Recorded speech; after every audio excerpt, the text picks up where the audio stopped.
I spent the last 6 months trying to get colleagues from the Singapore campus of James Cook University personally involved in acts of charity. Here's the story so far.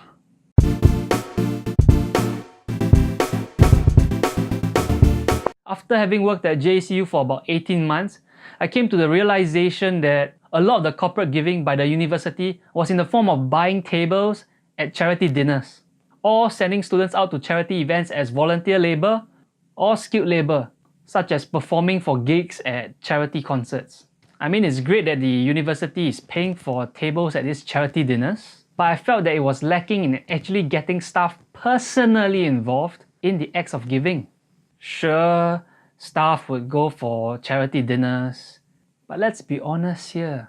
The company has paid for the table, you're getting free food, free wine, and you get to network with your big bosses. I felt that this needed to change, and I started planting the seeds of giving. To encourage staff to get in on the act of giving, I started by placing $10 notes in envelopes around the campus, with a note telling the finder to do two things. Number one, they couldn't spend it on themselves. And number two, they had to do good with it.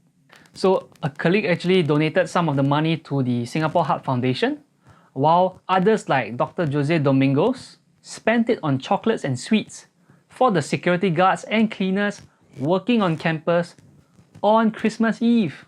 Fast forward to 2019 and I was co-opted into the social committee.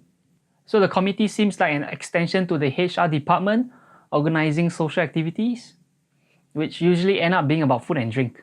An opportunity arose during the planning for the International Women's Day, which usually, you guessed it, was about food and drink. In this case, just cake and a tea party. I tried to go beyond that with the team, and we eventually decided on running a charity fundraiser for a women's charity that helps empower women. Unfortunately, this was black flagged just before we were about to run the event.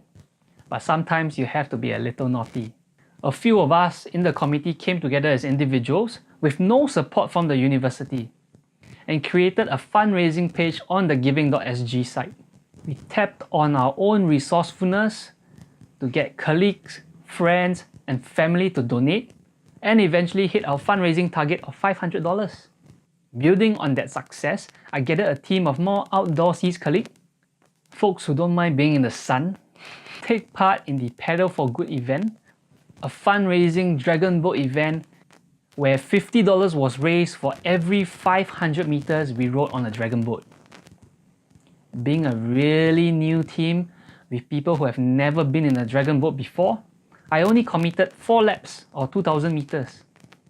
I clearly underestimated the group because we paddled 5,000 meters instead and raised $500.